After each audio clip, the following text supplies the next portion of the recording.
പ്രിയപ്പെട്ട വിദ്യാർത്ഥികളെ, ഒന്നാം വർഷ ഹയർ സെക്കൻഡറിയുടെ ഏകജാലക പ്രവേശനം ആരംഭിച്ചിരിക്കുകയാണ്. ഏകജാലക പ്രവേശനം ഈ വർഷം പൂർണ്ണമായിട്ടും ഓൺലൈൻ വഴിയാണ് നടപ്പിലാക്കുന്നത്. അപ്പോൾ ഓൺലൈൻ അപേക്ഷകൾ സമർപ്പിക്കുമ്പോൾ എങ്ങനെയാണ് അപേക്ഷ സമർപ്പിക്കുക, അതിന് ഏതൊക്കെ കാര്യങ്ങളാണ് നമ്മൾ എൻ്റർ ചെയ്യേണ്ടത്, എങ്ങനെയൊക്കെയാണ് അതിൻ്റെ പ്രൊസീജിയറുകൾ എന്നൊരു കാര്യം നമുക്ക് പരിശോധിക്കാം. ഈ വർഷത്തെ പ്രവേശനവുമായി ബന്ധപ്പെട്ട് വന്നിരിക്കുന്ന പ്രധാനപ്പെട്ട ഒരു മാറ്റം, നമുക്ക് പൊതുവായിട്ടുള്ള ഒരു ഗേറ്റ് വേ, അതായത് വൊക്കേഷണൽ ഹയർ സെക്കൻഡറിക്കും അതുപോലെ തന്നെ ഹയർ സെക്കൻഡറിക്കും പ്രവേശനവുമായി ബന്ധപ്പെട്ട് നേരത്തെ സെപ്പറേറ്റ് വെബ്സൈറ്റുകളാണ് ഉണ്ടായിരുന്നത്. ഈ വർഷം അത് രണ്ടും കൂടി നമ്മൾ ഒരു ഗേറ്റ് വേയിലൂടെയാണ് പ്രവേശിക്കുന്നത്. കാരണം കഴിഞ്ഞ വർഷം മുതൽ നമ്മൾ പൊതുവിദ്യാഭ്യാസ വകുപ്പിൻ്റെ കീഴിലാണ് ഹയർ സെക്കൻഡറിയും വൊക്കേഷണൽ ഹയർ സെക്കൻഡറിയും വർക്ക് ചെയ്യുന്നത്. അതുകൊണ്ട് തന്നെ നമുക്ക് ഈ വർഷം ഒരു പുതിയൊരു വെബ്സൈറ്റ് www.admission.dge.kerala.gov.in ഈ ഒരു വെബ്സൈറ്റിലേക്ക് കൂടിയാണ് നമുക്ക് പ്രവേശിക്കേണ്ടത്. അപ്പോൾ നമ്മൾ ഇന്റർനെറ്റ് ബ്രൗസറിനകത്ത് ഈ ഒരു അഡ്രസ്സ് ടൈപ്പ് ചെയ്തതിന് ശേഷം നമ്മൾ ജസ്റ്റ് എൻ്റർ കീ പ്രസ് ചെയ്യാം. അപ്പോൾ അങ്ങനെ പ്രസ് ചെയ്ത് കഴിഞ്ഞാൽ നമുക്ക് ഈ ഒരു സ്ക്രീനാണ് ലഭിക്കുന്നത്. ഇവിടെ നമുക്ക് കാണാൻ പറ്റും admission to +1 course, single window system for higher secondary admission. അവിടെ താഴെ കാണാം click here for higher secondary admission. രണ്ടാമതായിട്ട് single window admission for higher secondary vocational admission കൊടുത്തിരിക്കുകയാണ്. താഴെ click for higher secondary vocational admission, vocational higher സെക്കൻഡറിയുടെ അഡ്മിഷന് വേണ്ടി താഴത്തെ ലിങ്കാണ് ക്ലിക്ക് ചെയ്യുന്നത്. അപ്പോൾ നമ്മളിപ്പോൾ ഹയർ സെക്കൻഡറി അഡ്മിഷനുമായി ബന്ധപ്പെട്ട കാര്യങ്ങളാണ് പറയുന്നത്. അപ്പോൾ നമ്മൾ ഒന്നാമത്തെ ലിങ്കിൽ ക്ലിക്ക് ചെയ്യാണ്, ക്ലിക്ക് ഫോർ ഹയർ സെക്കൻഡറി അഡ്മിഷനുള്ള ലിങ്കിൽ ക്ലിക്ക് ചെയ്യുകയാണ്. അപ്പോൾ ഇത് ക്ലിക്ക് ചെയ്ത് കഴിഞ്ഞാൽ നമുക്ക് നേരത്തെ കഴിഞ്ഞ വർഷം നമ്മൾ ഉപയോഗിച്ചിരുന്ന hscap.gov.in എന്ന സൈറ്റിലേക്ക് പ്രവേശിക്കാൻ സാധിക്കും. ഈ സൈറ്റിനകത്ത് ഹയർ സെക്കൻഡറി അഡ്മിഷനുമായി ബന്ധപ്പെട്ട എല്ലാ സർക്കുലറുകളും നിങ്ങൾക്ക് അപ്ഡേറ്റ് ആയി കാണാൻ വേണ്ടി സാധിക്കാം. അതുപോലെ തന്നെ അതുമായി ബന്ധപ്പെട്ട എല്ലാ ഇൻഫർമേഷൻസും നമുക്ക് ഈ ഒരു സൈറ്റിനകത്ത് ലഭിക്കും. നമുക്കിവിടെ ഒരു സ്കൂൾ ലിസ്റ്റ് എന്ന് പറഞ്ഞാൽ നിങ്ങൾക്ക് ഒരു ഓപ്ഷൻ കാണാൻ പറ്റും. അവിടെ നമുക്ക് ക്ലിക്ക് ചെയ്ത് കഴിഞ്ഞാൽ സ്കൂളുകളുടെ ലിസ്റ്റ് കിട്ടും. അതുപോലെ തന്നെ കോഴ്സ് ലിസ്റ്റ്, ഏതൊക്കെ കോഴ്സുകളാണ് ഹയർ സെക്കൻഡറിക്ക് ലഭ്യമായിരിക്കുന്നത്, അത്തരം കാര്യങ്ങളൊക്കെ നമുക്ക് ഈ സൈറ്റിലൂടെ ലഭിക്കും. ഒരു അപ്ലിക്കന്റ് അല്ല ഒരു അപേക്ഷകൻ ആദ്യമായിട്ട് ചെയ്യേണ്ടത് ഒരു കാൻഡിഡേറ്റ് ലോഗിൻ ക്രിയേറ്റ് ചെയ്യുക എന്നുള്ളത്. അപ്പോൾ കാൻഡിഡേറ്റ് ലോഗിൻ ക്രിയേറ്റ് ചെയ്യുക എന്ന് പറഞ്ഞു കഴിഞ്ഞാൽ അയാളുടെ അടിസ്ഥാനപരമായ വിവരങ്ങൾ കൊടുത്തുകൊണ്ട് ഈ ഒരു വെബ്സൈറ്റിനകത്തേക്ക് രജിസ്റ്റർ ചെയ്യുന്ന ഒരു പ്രോസസ്സാണ് കാൻഡിഡേറ്റ് ലോഗിൻ. അപ്പോൾ നമുക്കിവിടെ ലെഫ്റ്റ് സൈഡിൽ രണ്ട് ഓപ്ഷൻസ് കാണാൻ പറ്റും, ക്രിയേറ്റ് കാൻഡിഡേറ്റ് ലോഗിൻ, അതുപോലെ തന്നെ കാൻഡിഡേറ്റ് ലോഗിൻ. അപ്പോൾ ക്രിയേറ്റ് കാൻഡിഡേറ്റ് ലോഗിൻ എന്ന് പറഞ്ഞു കഴിഞ്ഞാൽ നമ്മൾ ഇതിനകത്ത് ആദ്യമായിട്ട് പ്രവേശിക്കുന്ന ഒരു കുട്ടി ചെയ്തിരിക്കേണ്ട ഏറ്റവും പ്രധാനപ്പെട്ട ഒരു സ്റ്റെപ്പാണ് ക്രിയേറ്റ് കാൻഡിഡേറ്റ് ലോഗിൻ.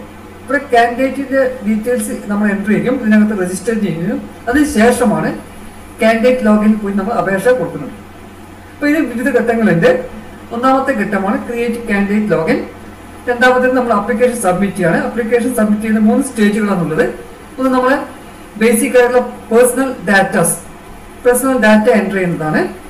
രണ്ടാമത് നമ്മുടെ ഗ്രേഡ്, നമ്മൾ ക്വാളിഫയിങ് എക്സാമിനേഷന് ലഭിച്ചിരിക്കുന്ന ഗ്രേഡ് എൻ്റർ ചെയ്യുകയാണ്.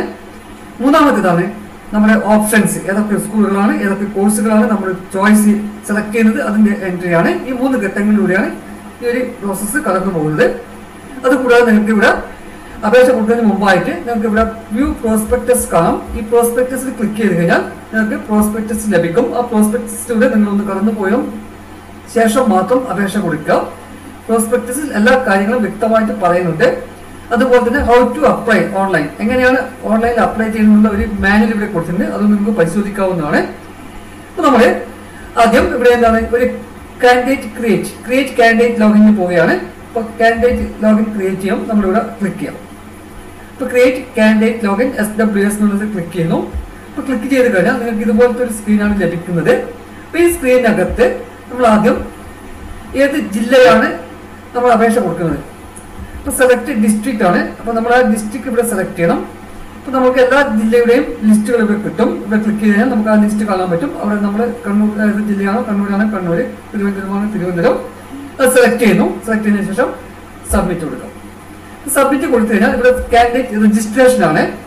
അപ്പോൾ രജിസ്ട്രേഷനിൽ നമ്മളിവിടെ ആദ്യം സെലക്ട് ചെയ്ത് സ്കീം ഓഫ് എക്സാമിനേഷൻ ആണ്. സ്കീം എന്ന് പറഞ്ഞാൽ നമുക്ക് ഡിഫറെന്റ് സ്കീംസ് അവൈലബിൾ ആണ്. ഒന്നാമത്തെ സ്കീം എന്ന് പറയുന്നത് ഈ വർഷം 2021 മാർച്ചിൽ പരീക്ഷ പാസ്സായ SSLC കുട്ടികൾ, കേരള സിലബസിൽ SSLC പാസ്സായ 2021 മാർച്ച് മാസം പാസ്സായ കുട്ടികളാണ് സ്കീം 1 വരുന്നത്. സ്കീം 2 എന്ന് പറഞ്ഞു കഴിഞ്ഞാൽ 2007 മുതൽ 2020 വരെ കേരള സിലബസിൽ ഈ SSLC പാസ്സായ കുട്ടികളാണ്. പിന്നെ വരുന്നത് THSLC ആണ്, ടെക്നിക്കൽ എഡ്യൂക്കേഷൻ IHRDയുമായി ബന്ധപ്പെട്ട ടെക്നിക്കൽ എഡ്യൂക്കേഷൻ സ്കൂളിൽ പഠിച്ച കുട്ടികളാണ്. പിന്നെ അതുപോലെ CBSE, ICSE, അതുപോലെ തന്നെ THSLC ടെക്നിക്കൽ ഡിപ്പാർട്ട്മെന്റ്, അതുപോലെ തന്നെ മറ്റൊരു വരുന്നത് പിന്നെ SSLC IED. SSLC IED എന്ന് ഉദ്ദേശിക്കുന്നത് നമ്മുടെ സ്പെഷ്യൽ സ്കൂളിൽ പഠിക്കുന്ന IED കുട്ടികളാണ്. അല്ലാതെ നമ്മുടെ ജനറൽ ഡിപ്പാർട്ട്മെന്റിൽ പഠിക്കുന്ന ജനറൽ സ്കൂളുകളിൽ പഠിക്കുന്ന IED കുട്ടികൾ ഒന്നാമത്തെ ഓപ്ഷൻ തന്നെയാണ് സെലക്ട് ചെയ്യേണ്ടത്. അതേഴ്സ് എന്ന് പറയുമ്പോൾ നമ്മുടെ സംസ്ഥാനത്തിന് പുറത്ത്, കേരളത്തിന് പുറത്തുള്ള മറ്റു സംസ്ഥാനങ്ങളിലോ അല്ലെങ്കിൽ ഇന്ത്യക്ക് പുറത്തുള്ള മറ്റു രാജ്യങ്ങളിലോ പഠിച്ച കുട്ടികൾ ഇവിടെ അപേക്ഷിക്കുകയാണെങ്കിൽ അതേഴ്സ് എന്നുള്ള ഓപ്ഷനാണ് സെലക്ട് ചെയ്തത്. പിന്നെ അതിനുശേഷം നമ്മളിവിടെ രജിസ്റ്റർ നമ്പർ. അപ്പോൾ നമ്മളിപ്പം ഈ വർഷം SSLC പാസ്സായ കുട്ടികളാണെങ്കിൽ ഒന്നാമത്തെ സ്കീം സെലക്ട് ചെയ്യുന്നു. അവരുടെ രജിസ്റ്റർ നമ്പർ ഇവിടെ എൻട്രി ചെയ്യാണ്. പിന്നെ മന്ത് ഓഫ് പാസ് ആണ്. അപ്പോൾ നമ്മൾ ഇവിടെ കൊടുക്കുന്നത് മാർച്ച് ആണ് കൊടുക്കേണ്ടത്. ഈ വർഷം പാസ്സായ കുട്ടികളാണ് മാർച്ചിൽ നിന്നാണ് കൊടുക്കേണ്ടത്. അതുപോലെ പാസ് ഇയർ എന്ന് പറഞ്ഞാൽ 2021 കൊടുക്കേണ്ടത്. പിന്നെ ഡേറ്റ് ഓഫ് ബർത്ത്, കുട്ടിയുടെ ഡേറ്റ് ഓഫ് ബർത്ത് ഇവിടെ എൻട്രി ചെയ്യണം. അതിനുശേഷം നമ്മൾ മൊബൈൽ നമ്പർ കൊടുക്കുമ്പോൾ ശ്രദ്ധിക്കേണ്ടത് ഒന്നുകിൽ കുട്ടിയുടെയോ അല്ലെങ്കിൽ രക്ഷിതാവിൻ്റെയോ മൊബൈൽ നമ്പർ മാത്രമേ കൊടുക്കാൻ പാടുള്ളൂ. കാരണം ഈ അഡ്മിഷനുമായി ബന്ധപ്പെടുന്ന എല്ലാ മെസ്സേജുകളും ഈ ഒരു മൊബൈൽ നമ്പറിലാണ് നമുക്ക് ലഭിക്കുന്നത്. അതുപോലെ ചിലപ്പോൾ നിങ്ങൾക്ക് അഡ്മിഷൻ കിട്ടിയ സമയത്ത് നിങ്ങൾ അറിയുന്നുണ്ടാവില്ല. അപ്പോൾ നിങ്ങൾക്ക് അഡ്മിഷൻ കിട്ടിയ സ്കൂളുകൾ ചിലപ്പോൾ നിങ്ങളെ കോൺടാക്ട് ചെയ്യാം. അപ്പോൾ കോൺടാക്ട് ചെയ്യുമ്പോൾ ഒക്കെ ഈ മൊബൈൽ നമ്പറാണ് ഉപയോഗിക്കുക. അതുകൊണ്ട് നമ്മൾ ചിലപ്പോൾ മറ്റുള്ള കഫേകളൊക്കെ പോയി ചെയ്യുമ്പോൾ അവർക്ക് ചിലപ്പോൾ മൊബൈൽ നമ്പർ മാറി കൊടുക്കാം. അങ്ങനെ കൊടുക്കാൻ പാടില്ല. നിങ്ങൾ നിങ്ങളുടെ മൊബൈൽ തന്നെ കൊടുക്കുക. SMS വരാൻ ആക്റ്റീവായിട്ടുള്ള ഒരു മൊബൈൽ നമ്പറാണ് ഉപയോഗിക്കേണ്ടത്. രണ്ടാമത് കൺഫേം മൊബൈൽ നമ്പർ ഒന്നും കൂടി കൺഫേം ചെയ്യുകയാണ്. പിന്നെ മോഡ് ഓഫ് അപ്ലൈയിങ് ആണ്, അപ്ലിക്കേഷൻ നമ്മൾ കൊടുക്കുന്ന രീതിയാണ്. ഇപ്പോൾ നമുക്ക് 3 രീതിയിൽ അപ്ലിക്കേഷൻ കൊടുക്കാം. ഒന്ന് സെൽഫാണ്, നമ്മൾ സ്വന്തമായിട്ട് കൊടുക്കുകയാണെങ്കിൽ സെൽഫ് അപ്ലിക്കേഷൻ വരും. രണ്ടാമത് സ്കൂൾ ഹെൽപ്പ് ഡെസ്ക് ആണ്. മൂന്നാമത് അതേഴ്സ്. നമ്മൾ സ്വന്തമായിട്ട് കൊടുക്കുകയാണെങ്കിൽ സെൽഫ് സെലക്ട് ചെയ്യാം. സ്കൂൾ ഹെൽപ്പ് ഡെസ്ക് മുഖേനയാണ് രണ്ടാമത്തെ ഓപ്ഷൻ സെലക്ട് ചെയ്യാം. അതേഴ്സ് ഇന്റർനെറ്റ് കഫേയിലും മറ്റൊക്കെ പോയി ചെയ്യുകയാണെങ്കിൽ അതേഴ്സ് ഉപയോഗിക്കാം. പിന്നെ അതിനുശേഷം നമ്മുടെ ഒരു ക്യാപ്ച നിങ്ങൾക്ക് ലഭ്യമാവും. ഈ ക്യാപ്ച ഇവിടെ എൻട്രി ചെയ്യുന്നു. അതിനുശേഷം സബ്മിറ്റ് കൊടുക്കാം. സബ്മിറ്റ് കൊടുത്തു കഴിഞ്ഞാൽ നിങ്ങൾക്ക് ഇവിടെ കാൻഡിഡേറ്റ് രജിസ്ട്രേഷൻ രണ്ടാമത്തെ സ്ക്രീൻ കിട്ടും. ഇവിടെ നമുക്ക് മൊബൈൽ നമ്പറിനകത്ത് ഒരു OTP ലഭ്യമാകും. ആ OTP ഉപയോഗിച്ചുകൊണ്ടാണ് നമ്മൾ ഇതിന്റെ ലോഗിൻ ക്രിയേറ്റ് ചെയ്തത്. അപ്പോൾ നമുക്ക് സെൻഡ് OTP എന്നുള്ള ഒരു ഓപ്ഷൻ കാണാം. ഈ സെൻഡ് OTP ക്ലിക്ക് ചെയ്യുന്ന സമയത്ത് നേരത്തെ നമ്മൾ കൊടുത്തിരിക്കുന്ന മൊബൈൽ നമ്പറിലേക്ക് നിങ്ങൾക്ക് ഒരു OTP ലഭിക്കുന്നതായിരിക്കും. നമ്മളിവിടെ സെൻഡ് OTP കൊടുക്കുന്നു. നമുക്ക് കിട്ടിയിരിക്കുന്ന OTP നമ്മളിവിടെ എൻട്രി ചെയ്യണം. Enter the OTP send to mobile നമ്പറിലേക്ക് വന്നിരിക്കുന്ന OTP നമ്മളിവിടെ എൻട്രി ചെയ്യുന്നു. എന്നിട്ട് സബ്മിറ്റ് OTP കൊടുക്കാം. സബ്മിറ്റ് OTP കൊടുത്തു കഴിഞ്ഞാൽ നമുക്കിവിടെ ഒരു പാസ്വേഡ് ക്രിയേറ്റ് ചെയ്യണം. പാസ്വേഡ് ക്രിയേറ്റ് ചെയ്യുന്ന സമയത്ത് ശ്രദ്ധിക്കേണ്ടത് ഈ പാസ്വേഡാണ് നമ്മളെ അങ്ങോട്ടുള്ള എല്ലാ പ്രോസസ്സിനും വേണ്ടി ഉപയോഗിക്കുന്നത്. പാസ്വേഡിന് കൃത്യമായ ഒരു നിബന്ധന പറഞ്ഞിരിക്കുകയാണ്. 8 ക്യാരക്ടേഴ്സ്, മിനിമം 8 ക്യാരക്ടേഴ്സ് ഉണ്ടായിരിക്കണം. ആ 8 ക്യാരക്ടേഴ്സിനകത്ത് ഒരു ക്യാപിറ്റൽ ലെറ്റർ, ഒരു സ്മോൾ ലെറ്റർ, ഒരു ഡിജിറ്റൽ നമ്പർ 0 to 9 വരെയുള്ള ഒരു നമ്പർ ഉണ്ടായിരിക്കണം. അതുപോലെ ഒരു സ്പെഷ്യൽ ക്യാരക്ടർ @ അങ്ങനെയുള്ള എന്തെങ്കിലും ഒരു സ്പെഷ്യൽ ക്യാരക്ടർ, ഈ 4 ഐറ്റംസ് ഉണ്ടായിരിക്കണം. മിനിമം 8 ഡിജിറ്റ് ഉണ്ടായിരിക്കും ചെയ്യണം. അപ്പം നിങ്ങൾക്ക് ഉപയോഗിക്കാൻ പറ്റുന്ന ഒരു നല്ലൊരു രീതി എന്ന് പറയുന്നത് നിങ്ങളുടെ പേര് ഇപ്പം രമേഷ് ആണെങ്കിൽ രമേഷ് @123 അല്ല രമേഷ് @2005 നിങ്ങളുടെ ഡേറ്റ് ഓഫ് ഇയർ ജനിച്ച വർഷം ഏതാണ് അങ്ങനെയുള്ള ഒരു സിമ്പിളായിട്ടുള്ള രീതിയിൽ ഉപയോഗിക്കുന്നതായിരിക്കും നല്ലത്. രമേഷ് എഴുതുമ്പോൾ 6 ക്യാപിറ്റൽ എഴുതാം. @എന്നുള്ള സിമ്പിൾ ഉപയോഗിക്കുന്നത് അവിടെ സ്പെഷ്യൽ ക്യാരക്ടർ വന്നു. ബാക്കിയുള്ള ലെറ്ററൊക്കെ സ്മോൾ ലെറ്റേഴ്സ് ആണ്. പിന്നെ നമ്പർ എന്നുള്ളത് 123 അങ്ങനെയുള്ള നമ്പർ കൊടുക്കാം. അതിനുശേഷം നമ്മൾ സബ്മിറ്റ് ചെയ്യാണ്. പാസ്വേഡ് കൊടുത്തതിന് ശേഷം ഒന്നുകൂടി കൺഫേം ചെയ്യണം പാസ്വേഡ്. അപ്പോൾ പാസ്വേഡ് കൊടുക്കുമ്പോൾ നമ്മൾ പറഞ്ഞ് ശ്രദ്ധിക്കണം. ഈ പാസ്വേഡ് ഉപയോഗിച്ചുകൊണ്ടാണ് ഇനി അങ്ങോട്ടുള്ള എല്ലാ പ്രോസസ്സുകളും നിങ്ങൾ ചെയ്യേണ്ടത്. അതിനുശേഷം സബ്മിറ്റ് ബട്ടൺ കൊടുക്കുന്നു. സബ്മിറ്റ് ബട്ടൺ കൊടുത്തു കഴിഞ്ഞാൽ നിങ്ങളുടെ രജിസ്ട്രേഷൻ കംപ്ലീറ്റ് ആയി. അപ്പോൾ നിങ്ങൾക്ക് ഇവിടെ ഒരു ആപ്ലിക്കേഷൻ നമ്പർ ഇവിടെ ഡിസ്പ്ലേയും ഈ സ്ഥലത്ത് നിങ്ങൾക്ക് ഒരു ആപ്ലിക്കേഷൻ നമ്പർ ഡിസ്പ്ലേയും ഈ ആപ്ലിക്കേഷൻ നമ്പറാണ് നിങ്ങളുടെ യൂസർ നെയിമായിട്ട് ഇനി അങ്ങോട്ട് നിങ്ങൾ കാൻഡിഡേറ്റ് ലോഗിനിൽ ഉപയോഗിക്കേണ്ടത്. അപ്പോൾ ആപ്ലിക്കേഷൻ നമ്പറും പാസ്വേഡും നേരത്തെ നമ്മൾ പറഞ്ഞ പാസ്വേഡും നിങ്ങൾ എവിടെയെങ്കിലും എഴുതി സൂക്ഷിച്ചു വെക്കുക, മറന്നു പോകാൻ പാടില്ല. കാരണം ഇത് രണ്ടും നമ്മുടെ ഈ അങ്ങോട്ടുള്ള എല്ലാ ആവശ്യങ്ങൾക്കും ഉപയോഗിക്കേണ്ടതാണ്. ആപ്ലിക്കേഷൻ നമ്പറാണ് നമ്മുടെ കാൻഡിഡേറ്റ് ലോഗിനുള്ള യൂസർ നെയിം എന്ന് പറയുന്നത്. അതുപോലെ പാസ്വേഡും ഉപയോഗിച്ചുകൊണ്ടാണ് നമ്മൾ എൻ്റർ ചെയ്യുന്നത്. അപ്പോൾ ആപ്ലിക്കേഷൻ നമ്പറും പാസ്വേഡും പ്രത്യേകം എഴുതി വെക്കാൻ വേണ്ടി സൂക്ഷിക്കുക. ഇനി അതിനുശേഷം നമുക്ക് കാണാൻ പറ്റുന്നത് നമ്മളിപ്പോൾ രജിസ്ട്രേഷൻ കംപ്ലീറ്റ് ആയി കാൻഡിഡേറ്റ് ലോഗിൻ ചെയ്തതിന് ശേഷമാണ് നമ്മൾ ആപ്ലിക്കേഷൻ ഡീറ്റെയിൽസ് എൻ്റർ ചെയ്യുന്നത്. നമ്മുടെ കാൻഡിഡേറ്റ് ലോഗിനിൽ ക്ലിക്ക് ചെയ്യുന്നു. കാൻഡിഡേറ്റ് ലോഗിനിൽ ക്ലിക്ക് ചെയ്ത് കഴിഞ്ഞാൽ നമുക്കിവിടെ അവരും യൂസർ നെയിം ചോദിക്കും. യൂസർ നെയിം നേരത്തെ പറഞ്ഞു ആപ്ലിക്കേഷൻ നമ്പർ 10 ഡിജിറ്റുള്ള ഒരു ആപ്ലിക്കേഷൻ നമ്പറാണ് നിങ്ങൾക്ക് ലഭിക്കുന്നത്. ആപ്ലിക്കേഷൻ നമ്പർ ഇവിടെ കൊടുക്കുന്നു. നേരത്തെ നമ്മൾ സെറ്റ് ചെയ്ത പാസ്വേഡ് ഇവിടെ എൻ്റർ ചെയ്യുന്നു. അതിനുശേഷം ജില്ല സെലക്ട് ചെയ്യാം. എന്നിട്ട് നമ്മൾ സബ്മിറ്റ് കൊടുക്കുന്നു. അപ്പോൾ സബ്മിറ്റ് കൊടുത്തു കഴിഞ്ഞാൽ നിങ്ങളുടെ ആപ്ലിക്കേഷൻ്റെ നിങ്ങളുടെ നമ്പർ ഇവിടെ കാണാം, മറ്റുള്ള ഡീറ്റെയിൽസ് ഒക്കെ കാണാൻ പറ്റും. എന്നിട്ട് നമുക്ക് അപ്ലൈ ഓൺലൈൻ എന്നുള്ള ഒരു ലിങ്ക് കാണാം.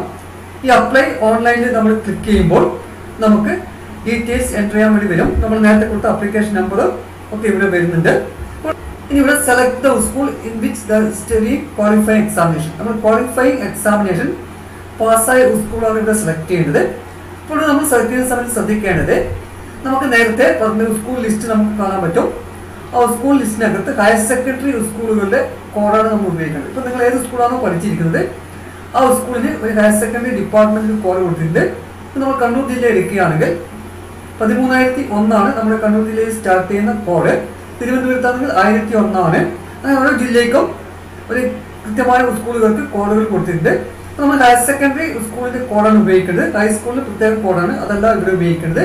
അപ്പോൾ നിങ്ങൾക്ക് ഇവിടെ ക്ലിക്ക് ചെയ്ത് കഴിഞ്ഞാൽ നിങ്ങളുടെ ജില്ലയിൽ ലഭ്യമായ സ്കൂളുകളുടെ പേര് അവിടെ കാണാൻ പറ്റും. അതിൽ നിങ്ങൾ പഠിച്ച സ്കൂൾ സെലക്ട് ചെയ്യാം. ഇനി ഇവിടെ നിങ്ങൾ പഠിച്ച സ്കൂളിൽ ഹയർ സെക്കൻഡറി ഇല്ല എങ്കിൽ ഹൈസ്കൂൾ വരെ 10ാം ക്ലാസ് വരെയുള്ള ഒരു സ്കൂളാണെങ്കിൽ അവിടെ നമ്മൾ കൊടുക്കേണ്ടത് 1, 2, 3, 4, 5 എന്നുള്ള ഒരു ഓപ്ഷനാണ്. അത് ഏറ്റവും ലാസ്റ്റ് നിങ്ങൾക്ക് കാണാൻ പറ്റും. അതുപോലെ CBSE, ICSE, ടെക്നിക്കൽ സ്കൂള് അങ്ങനെയുള്ള എല്ലാ സ്കൂളുകളും കൊടുക്കേണ്ടത് 1, 2, 3, 4, 5 ആണ്. അതുപോലെ അതേഴ്സ് എല്ലാ ആളുകളും SSLC സ്കീമിൽ പഠിക്കാത്ത എല്ലാ ആളുകളും കൊടുക്കേണ്ടത് 1, 2, 3, 4, 5. ഹയർ സെക്കൻഡറി ഇല്ലാത്ത സ്കൂളുകളൊക്കെ 1, 2, 3, 4, 5 ആണ് കൊടുക്കേണ്ടത്. അതിനുശേഷം നമ്മളിവിടെ നേരത്തെ കൊടുത്തിരിക്കുന്നത് കാൻഡിഡേറ്റ് ലോഗിൻ ക്രിയേറ്റ് ചെയ്യുന്ന സമയത്ത് കൊടുത്ത ഡീറ്റെയിൽസ് ഒക്കെ നമുക്ക് ഇവിടെ കാണാൻ പറ്റും. ഈ കാൻഡിഡേറ്റ് ലോഗിൻ ക്രിയേറ്റ് ചെയ്യുന്ന സമയത്ത് നമ്മൾ കൊടുത്ത ഡീറ്റെയിൽസ് നമുക്ക് കറക്റ്റ് ചെയ്യാൻ വേണ്ടി പറ്റില്ല. മിസ്റ്റേക്ക് വന്നു കഴിഞ്ഞാൽ അത് ഭയങ്കര ബുദ്ധിമുട്ടുണ്ടാക്കും. അതുകൊണ്ട് നമ്മൾ കാൻഡിഡേറ്റ് ലോഗിൻ കൊടുക്കുന്ന സമയത്ത് കൃത്യമായ ഡീറ്റെയിൽസ് ആണ് കൊടുക്കേണ്ടത്. അവിടെ നമ്മൾ പിന്നെ നമ്മുടെ മൊബൈൽ നമ്പറും മറ്റുള്ള കാര്യങ്ങളൊക്കെ കൊടുത്തിട്ടുണ്ട്. പിന്നെ അതുപോലെ ഇയർ, മന്ത് ഓഫ് പാസ് ഒക്കെ കൊടുത്തിട്ടുണ്ട്. അതിനുശേഷം നമ്മളിപ്പം നമ്മുടെ ഈ 2021 മാർച്ച് മാസം SSLC പാസ്സായ കുട്ടികളാണെങ്കിൽ അവരുടെ പേര്, മറ്റുള്ള ഡീറ്റെയിൽസ്, ജെൻഡർ, കാസ്റ്റ് ഒക്കെ ഇവിടെ നമുക്ക് ലഭ്യമാകും. ഈ കാസ്റ്റ് എന്നുള്ള കോളത്തിനകത്ത് വെച്ച് നമ്മൾ ടാബ് ബട്ടൺ ക്ലിക്ക് ചെയ്യുകയാണെങ്കിൽ നമ്മൾ ഏത് കാറ്റഗറിയിലാണ് വരുന്നത് എന്നുള്ള ഡീറ്റെയിൽസ് ഇവിടെ കാണാൻ പറ്റും. നമ്മൾ കാറ്റഗറി കൊടുക്കുമ്പോൾ പ്രത്യേകം ശ്രദ്ധിക്കണം. ഓരോ വിഭാഗങ്ങൾക്കും ഇപ്പോൾ ഗവൺമെന്റ് ഹയർ സെക്കൻഡറി സ്കൂളുകളാണെങ്കിൽ അതിന് സെപ്പറേറ്റ് റിസർവേഷൻ ഉള്ളത് കൊണ്ട് നമ്മൾ OBC വിഭാഗത്തിൽ പെടുന്ന ഈഴവ, മുസ്ലിം, വിശ്വകർമ്മ, അതുപോലെ ധീവര, കുശവ ഇങ്ങനെയുള്ള ആളുകളൊക്കെ അവർക്ക് സെപ്പറേറ്റ് ആയിട്ടുള്ള കാറ്റഗറി ഉണ്ട്. ഈഴവ വിഭാഗത്തിൽ പെടുന്നവരാണ് ETB എന്നാണ് കൊടുക്കേണ്ടത്. മുസ്ലിം വിഭാഗത്തിൽ വരുന്നവർ മുസ്ലിമുള്ള കാറ്റഗറിയാണ് കൊടുക്കേണ്ടത്. അതുപോലെ ധീവര, കുശവ, വിശ്വകർമ്മ ഇങ്ങനെയുള്ള വരുന്ന ആളുകളൊക്കെ സെപ്പറേറ്റ് റിസർവേഷൻ ഉള്ളത് കൊണ്ട് അത്തരം ആളുകൾ ആ ഒരു വിഭാഗം കാറ്റഗറിയാണ് ഇവിടെ സെലക്ട് ചെയ്യേണ്ടത്. അല്ലാതെ OBC എന്നുള്ള കാറ്റഗറി സെലക്ട് ചെയ്യാൻ പാടില്ല. ഇനി അതുപോലെ തന്നെ നമുക്ക് ബിലോങ്സ് ടു OEC കാണാം. ഇവിടെ നമ്മൾ ശ്രദ്ധിക്കേണ്ടത് OEC വിഭാഗത്തിന് പ്രത്യേകമായിട്ട് റിസർവേഷൻ ഇല്ല. +1 അഡ്മിഷൻ സമയത്ത് OEC വിഭാഗങ്ങൾക്ക് അതിന് പ്രത്യേകം ഒരു റിസർവേഷൻ ഇല്ല. SC, ST വിഭാഗത്തിലുള്ള ആളുകൾ വരാതിരിക്കുകയാണെങ്കിൽ അവരുടെ ബാലൻസ് വരുന്ന സീറ്റുകൾ OEC വിഭാഗത്തിൽ കൊടുക്കും.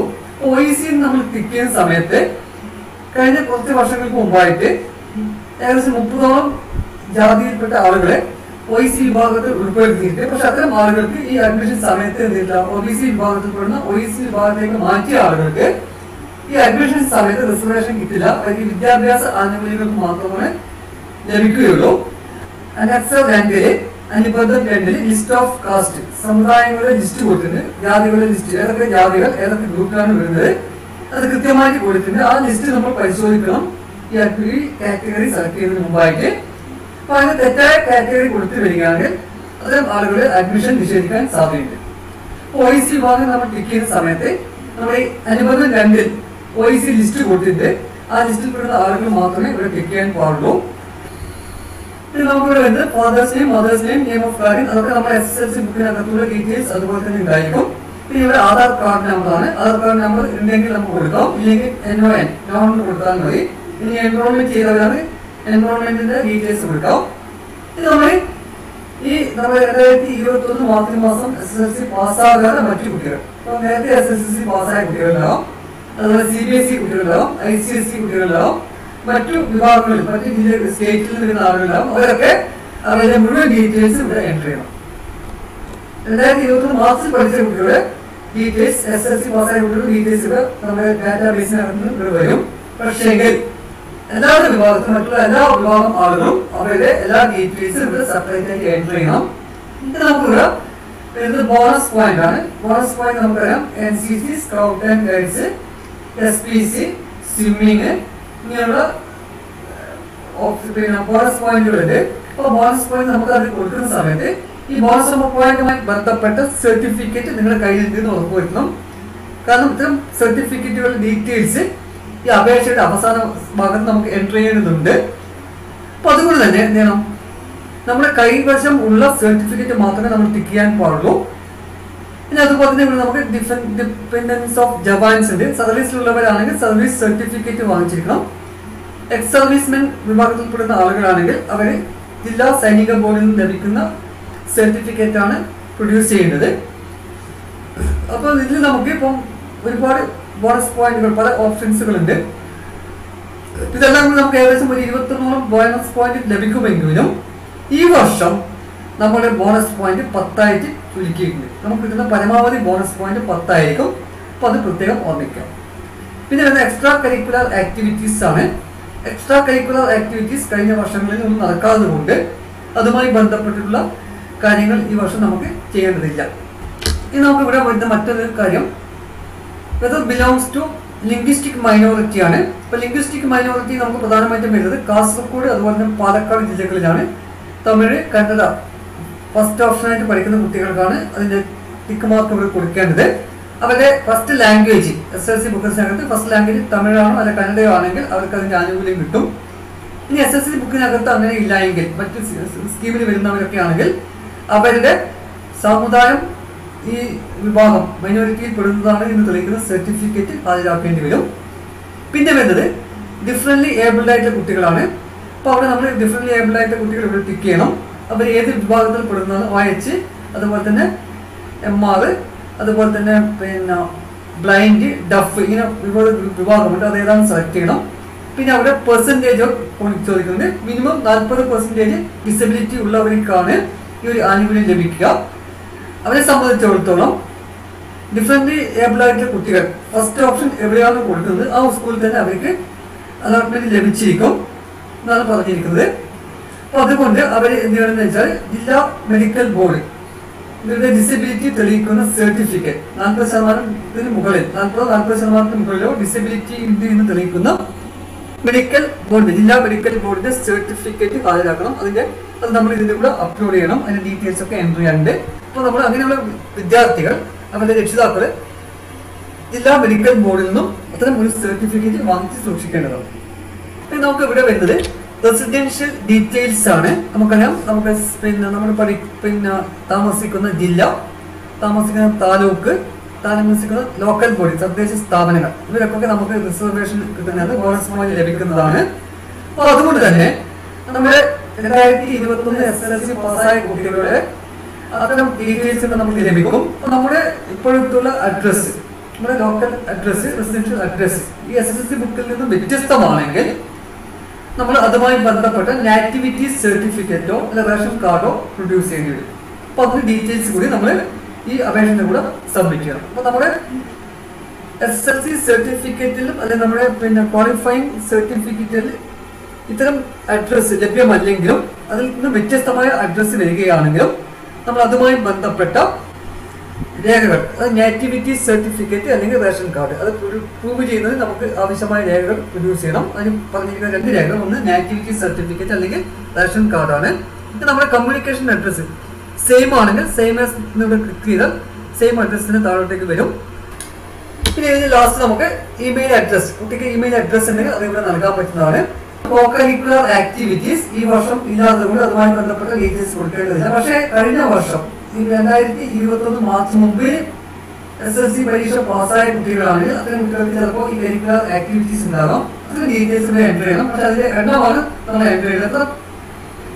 പിന്നെ ഐറ്റത്തിനകത്ത് നമുക്ക് A ഗ്രേഡ് കിട്ടി അല്ലെങ്കിൽ B ഗ്രേഡ് കിട്ടി, ആ ഒരു അതിന്റെ നമ്പേഴ്സാണ് ഇവിടെ കൊടുക്കേണ്ടത്. പിന്നെ നിങ്ങൾക്ക് JRC ഉണ്ടെങ്കിൽ JRC ഇവിടെ ടിക്ക് ചെയ്യാം. പിന്നെ ക്ലബ് സർട്ടിഫിക്കറ്റും ഈ വർഷം നമ്മൾ പറഞ്ഞത് പിന്നെ ഇങ്ങനെയുള്ള ആക്ടിവിറ്റീസ്, ക്ലബ് ആക്ടിവിറ്റീസ് നടക്കാതെ കൊണ്ട് അത് ഈ വർഷം ആക്റ്റീവ് ആകുന്നില്ല, ആക്കാൻ സാധ്യതയില്ല എന്നാണ് അറിയിച്ചിരിക്കുന്നത്. അപ്പം അതും നമ്മളിവിടെ കൊടുക്കേണ്ട കാര്യമില്ല. ഇനി നമ്മൾ നേരത്തെ കൊടുത്ത ക്വാളിഫയിങ് എക്സാമിനേഷൻ്റെ ആണ്. സ്കീം നേരത്തെ പറഞ്ഞു, സ്കീം 1, സ്കീം 2, അങ്ങനെ ഓരോ സ്കീമുണ്ട്. അതിൻ്റെ ഡീറ്റെയിൽസാണ് നമ്മളിവിടെ കൊടുക്കേണ്ടത്. അത് നേരത്തെ പറഞ്ഞ കാര്യങ്ങൾ തന്നെയാണ്. അതുപോലെ നമ്മുടെ പേഴ്സണൽ ഡീറ്റെയിൽസ് നമ്മൾ പറഞ്ഞു, നെയിം, ജെൻഡർ, ഇതൊക്കെ നമ്മൾ പറഞ്ഞ കാര്യങ്ങളാണ്. നേരത്തെ പറഞ്ഞു ഈ OEC ഉണ്ടെങ്കിൽ അവരിവിടെ ടിക്ക് ചെയ്യണം. പിന്നെ അവരുടെ SSLC പാസ്സായ കുട്ടികളുടെ ഡീറ്റെയിൽസ് ഒക്കെ ഓൾറെഡി ഇവിടെ വരും.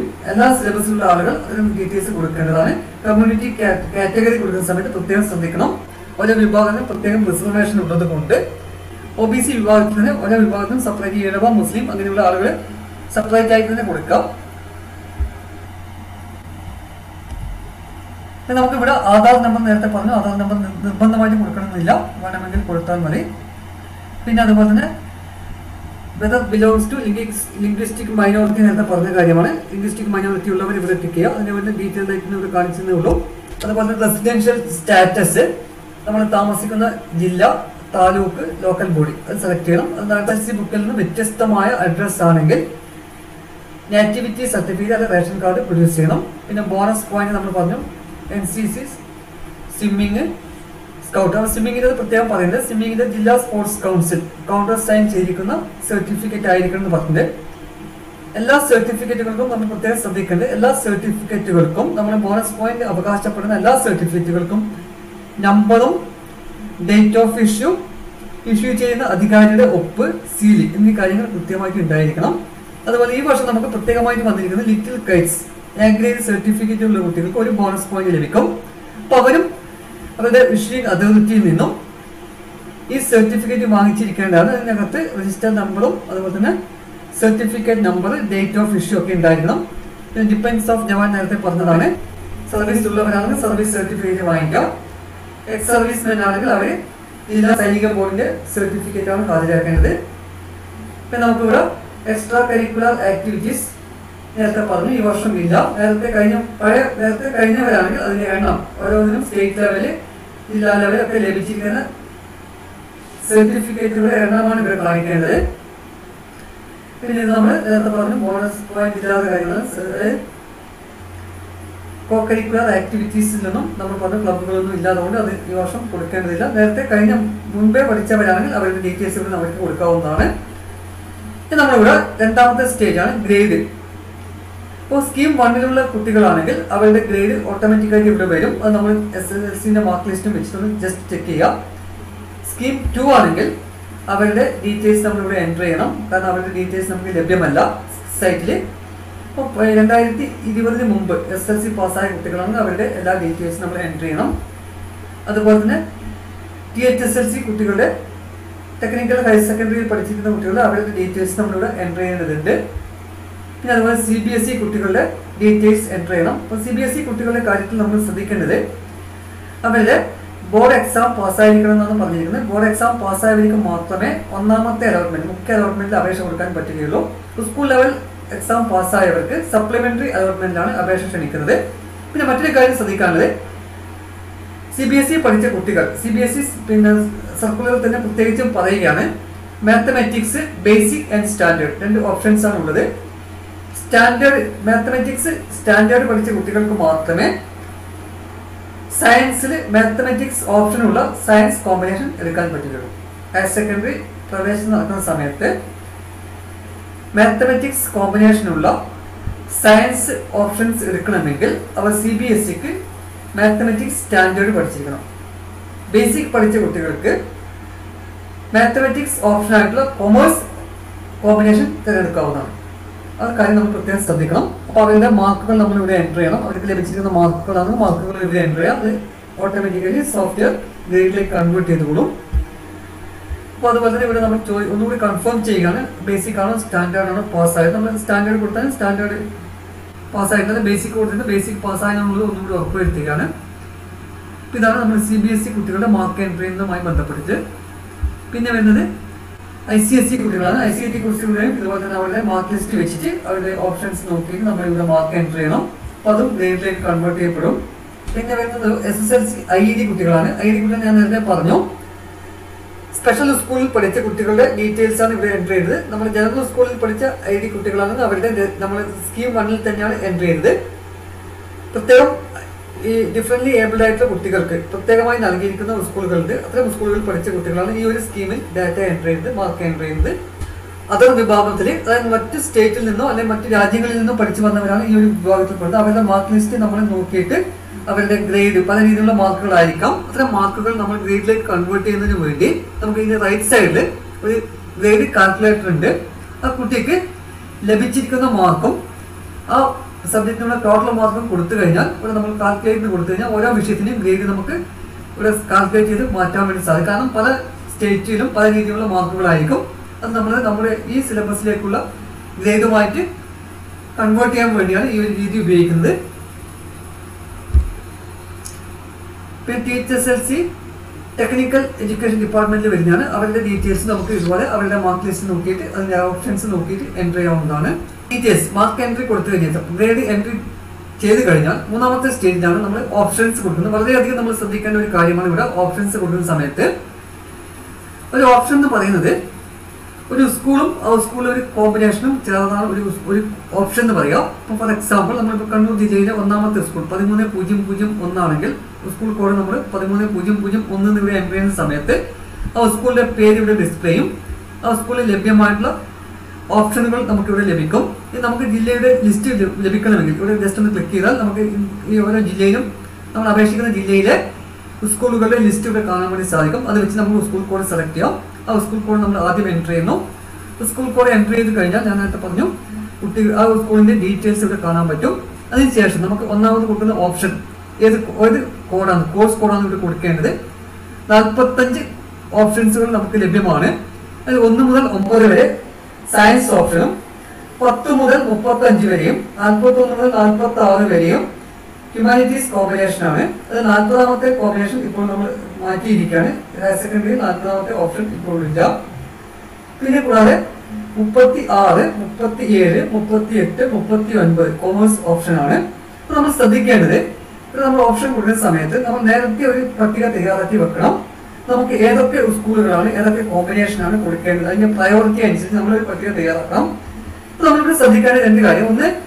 ഒന്നിക്കൽ നമുക്ക് ഒരു വിഷയം തിരഞ്ഞെടുക്കാം. ഇപ്പോൾ നമ്മൾ സയൻസ് വിഷയമാണ് പഠിക്കാൻ ഉദ്ദേശിക്കുന്നതെങ്കിൽ നമുക്ക് നമ്മുടെ വീട്ടിൽ നിന്നും സ്ഥിരമായിട്ട് പോയി വരാൻ പറ്റുന്ന സ്കൂളുകളുടെ ഒരു പട്ടിക നമ്മൾ തയ്യാറാക്കുക. അതിനെ പ്രയോറിറ്റൈസ് ചെയ്യാം. ഏറ്റവും മുൻഗണനാ ക്രമത്തിൽ തയ്യാറാക്കുന്നു. ആ മുൻഗണനാ ക്രമം വെച്ച് നമുക്ക് അപേക്ഷ എൻട്രി ചെയ്യാവുന്നതാണ്. രണ്ടാമത് നമുക്ക് പ്രത്യേക സ്കൂളുകളിലാണ് പഠിക്കേണ്ടതെങ്കിൽ ആ സ്കൂളിലെ കോമ്പിനേഷനുകൾ എല്ലാം തന്നെ നമ്മൾ ആദ്യം കൊടുക്കണം. ശരിയായ രീതിയിൽ നമ്മൾ ഒരു വിഷയം തിരഞ്ഞെടുക്കും. ആ വിഷയം പഠിക്കാൻ സൗകര്യമുള്ള സ്കൂളുകൾ തിരഞ്ഞെടുക്കുകയാണ് ചെയ്യേണ്ടത്. അപ്പോൾ നമ്മൾ ഒന്നാമത്തെ ഓപ്ഷൻ കൊടുത്തു കഴിഞ്ഞതിന് ശേഷം ഇപ്പോൾ നമ്മൾ ഒന്നാമത്തെ സ്കൂൾ കോഡ് ഇവിടെ കൊടുത്തു 13,001 കൊടുക്കുന്നു. അവിടുത്തെ ഒന്നാമത്തെ ഓപ്ഷൻ 01 സയൻസിന്റെ ഒന്നാമത്തെ ഓപ്ഷൻ കൊടുക്കുന്നു. സേവ് ബട്ടൺ ക്ലിക്ക് ചെയ്തു. അപ്പോൾ ആ ഡീറ്റെയിൽസ് നമുക്ക് ഇവിടെ താഴെ ഡിസ്പ്ലേ ചെയ്ത് തരും. ഈ രണ്ടാമത്തെ ഓപ്ഷൻ അതുപോലെ കൊടുക്കുന്നു. അടുത്ത സ്കൂളിൽ കോഡ് കൊടുക്കുക, അടുത്ത കോമ്പിനേഷൻ കോഡ് കൊടുക്കുന്നു, സേവ് ചെയ്യുന്നു. അങ്ങനെ എല്ലാ കാര്യങ്ങളും അപ്പോൾ എത്ര ഓപ്ഷൻസ് വേണമെങ്കിൽ നിങ്ങൾക്ക് കൊടുക്കാം. ഓപ്ഷൻസ് കൊടുക്കുന്നതിന് യാതൊരുവിധ റെസ്ട്രിക്ഷനും ഇല്ല. ജില്ലയിലുള്ള മുഴുവൻ ഓപ്ഷൻ വേണമെങ്കിൽ നിങ്ങൾക്ക് നൽകാവുന്നതാണ്. അപ്പോൾ എല്ലാ ഡീറ്റെയിൽസും കൊടുത്തതിന് ശേഷം നമ്മൾ സബ്മിറ്റ് ബട്ടൺ ക്ലിക്ക് ചെയ്യുന്നു. അപ്പോൾ സബ്മിറ്റ് ബട്ടൺ ക്ലിക്ക് ചെയ്ത് കഴിഞ്ഞാൽ നമുക്ക് അടുത്തത് വരുന്നത് സർട്ടിഫിക്കറ്റ്. സബ്മിറ്റ് ബട്ടൺ കൊടുത്തു കഴിഞ്ഞാൽ അടുത്ത നമുക്ക് സർട്ടിഫിക്കറ്റ് ഡീറ്റെയിൽസ് എൻട്രി ആണ്. നമ്മൾ നേരത്തെ ബോണസ് പോയിന്റ് അവകാശപ്പെട്ട ഏതൊക്കെ സർട്ടിഫിക്കറ്റുകളാണോ അത്തരം സർട്ടിഫിക്കറ്റുകളൊക്കെ നമുക്ക് ഇവിടെ അപ്ലോഡ് ചെയ്യണം. അതുപോലെ തന്നെ നേരത്തെ നമ്മൾ പറഞ്ഞ അതർ സ്റ്റേറ്റ്സ് അതർ പിന്നെ കൺട്രീസിനോ പഠിച്ചു വരുന്ന കുട്ടികളാണെങ്കിൽ അത്രയും കുട്ടികൾ ഒരു ഈക്വലൻസി സർട്ടിഫിക്കറ്റ് കൂടി വാങ്ങിച്ചിരിക്കണം. അത് നമുക്ക് നമ്മുടെ SCRT ട്രിവാൻഡ്രം ഡയറക്ടർ SCRTയുടെ പേരിൽ മാറാവുന്ന 500 രൂപയുടെ ഡിഗ്രി എടുത്തുകൊണ്ട് നമ്മളൊരു അപേക്ഷ കൊടുത്തു കഴിഞ്ഞാൽ ആ സർട്ടിഫിക്കറ്റ് കോപ്പിയും വെച്ച് നമ്മൾ അപേക്ഷ കൊടുക്കുകയാണെങ്കിൽ അതിനുള്ള ഈക്വലൻസി സർട്ടിഫിക്കറ്റ് പ്രൊഡ്യൂസ് ചെയ്യും. അപ്പൊ അങ്ങനെ അതർ ഓപ്ഷൻസ് അതർ സ്റ്റേറ്റ്സിൽ നിന്നോ അല്ലെങ്കിൽ മറ്റു രാജ്യങ്ങളിൽ നിന്നോ പഠിച്ച കുട്ടികൾ നമ്മൾ ഈ ഹയർ സെക്കൻഡറിയിലേക്ക് പ്രവേശിക്കാൻ താല്പര്യം കാണിക്കുന്നെങ്കിൽ അത്രയും ആളുകൾ ഇതിനും ഈക്വലൻസി സർട്ടിഫിക്കറ്റ് കൂടി വാങ്ങിച്ചിരിക്കണം. അതും നമ്മളിവിടെ അപ്ലോഡ് ചെയ്യേണ്ടതാണ്. അതുപോലെ നേരത്തെ പറഞ്ഞ ഡിഫറൻറ്റ്ലി ഏബിൾ ആയിട്ടുള്ള കുട്ടികളും അവരുടെ സർട്ടിഫിക്കറ്റ് ഇവിടെ അപ്ലോഡ് ചെയ്യണം. അതുപോലെ നേരത്തെ നമ്മൾ പറഞ്ഞ എല്ലാ ബോണസ് പോയിന്റുകളും അവകാശപ്പെടുന്ന സർട്ടിഫിക്കറ്റുകൾ ഡീറ്റെയിൽസ് ഇവിടെ എൻട്രി ചെയ്യേണ്ടത്.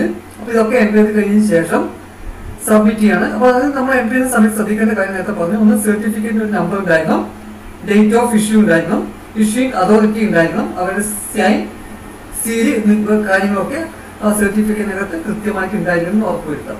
അപ്പോൾ അത് കൊടുത്തു കഴിഞ്ഞതിന് ശേഷം നമ്മൾ സബ്മിറ്റ് ബട്ടൺ ക്ലിക്ക് ചെയ്യാണ്. അപ്പോൾ സബ്മിറ്റ് ബട്ടൺ ക്ലിക്ക് ചെയ്ത് കഴിഞ്ഞാൽ നേരത്തെ നമ്മൾ കൊടുത്തിരിക്കുന്ന എല്ലാ ഡീറ്റെയിൽസും നമുക്ക് കാണാൻ വേണ്ടി സാധിക്കും. ആദ്യം മുതൽ നമുക്ക് കൊടുത്ത പേഴ്സണൽ ഡീറ്റെയിൽസും അതുപോലെ തന്നെ നമ്മുടെ ഗ്രേഡ് ഡീറ്റെയിൽസ്, ഓപ്ഷണൽ ഡീറ്റെയിൽസ്, ഈ ഡീറ്റെയിൽസ് ഒക്കെ നമുക്ക് കാണാൻ പറ്റും. എല്ലാ ഡീറ്റെയിൽസും നമ്മൾ ഒന്നുകൂടി വെരിഫൈ ചെയ്യാം. അപ്പോൾ നമ്മൾ ഫൈനൽ കൺഫർമേഷൻ കൊടുക്കുന്നതിന് മുമ്പായിട്ട് നമ്മൾ അപേക്ഷയിൽ കൊടുത്തിരിക്കുന്ന എല്ലാ വിവരങ്ങളും ഒന്നുകൂടി ചെക്ക് ചെയ്യുന്നു. ചെക്ക് ചെയ്ത് ഉറപ്പുവരുത്തിയതിന് ശേഷം മാത്രം ഫൈനൽ കൺഫർമേഷൻ കൊടുക്കുക. കാരണം പ്രോസ്പെക്ടസിൽ വ്യക്തമായി പറഞ്ഞിരിക്കുകയാണ് ഇവർ കൊടുത്തിരിക്കുന്ന എല്ലാ ഇൻഫർമേഷനും നമ്മൾ ഒരു ഡിക്ലറേഷൻ കൊടുക്കുന്നത്. ഏറ്റവും അവസാനം ഒരു ഡിക്ലറേഷൻ പറയുന്നത്. ആ ഡിക്ലറേഷൻ പറയുകയാണ് നമ്മൾ കൊടുത്തിരിക്കുന്ന വിവരങ്ങളൊക്കെ ശരിയാണ് എന്ന് പറഞ്ഞാൽ നമ്മൾ ഒരു കൺഫർമേഷൻ ചെയ്യുന്നത്. അപ്പോൾ അതുപോലെ തന്നെ പ്രോസ്പെക്ടസ് പ്രത്യേകം പറയുന്നത് ഇതിന്റെ പൂർണ്ണമായ ഉത്തരവാദിത്വം വിദ്യാർത്ഥി മാത്രമാണ്. നിങ്ങൾ ഇപ്പം സെൽഫായിട്ട് ചെയ്യാനോ അല്ലെങ്കിൽ സ്കൂൾ ഹെൽപ്പ് ഡെസ്കിൽ ചെയ്താലും അല്ലെങ്കിൽ നമ്മൾ ഇന്റർനെറ്റ് കഫേ പോയിട്ട് പുറത്തുനിന്ന് ചെയ്ത് കഴിഞ്ഞാലും അതിൻ്റെയൊക്കെ പൂർണ്ണ ഉത്തരവാദി സ്റ്റുഡൻസ് മാത്രമാണ്. അതുകൊണ്ട് തന്നെ ഈ അപേക്ഷയിൽ കൊടുത്തിരിക്കുന്ന എല്ലാ വിവരങ്ങളും കൃത്യമാണെന്ന് ഉറപ്പുവരുത്താൻ, ശരിയാണെന്ന് ഉറപ്പുവരുത്തേണ്ടത് ഉത്തരവാദിത്തം കുട്ടികൾക്ക് മാത്രമാണ്. തെറ്റായ വിവരങ്ങൾ കൊടുത്ത് അഡ്മിഷൻ ലഭിക്കുകയാണെങ്കിൽ അത്തരം അഡ്മിഷൻ റദ്ദാക്കപ്പെടും എന്നുള്ളത് വളരെ പ്രത്യേകം ശ്രദ്ധിക്കുക. അതുകൊണ്ട് തന്നെ ഫൈനൽ കൺഫർമേഷൻ കൊടുക്കുന്നതിന് മുമ്പ് ഒരിക്കൽ കൂടി മുഴുവൻ ഡീറ്റെയിൽസും പരിശോധിച്ച് ഉറപ്പുവരുത്തിയതിനു ശേഷം മാത്രം ഫൈനൽ കൺഫർമേഷൻ കൊടുക്കാം. ഫൈനൽ കൺഫർമേഷൻ കൊടുത്തു കഴിഞ്ഞാൽ പിന്നെ നമുക്ക് ഇതിനകത്ത് യാതൊരുവിധ മാറ്റങ്ങളും വരുത്താൻ പറ്റില്ല. പിന്നെ നമുക്ക് മാറ്റം വരുത്താൻ പറ്റുന്ന സമയം എന്ന് പറയുന്നത് നമുക്ക് അവിടെ ഒരു അവസരം കൂടി സർക്കാർ നൽകുകയാണ്.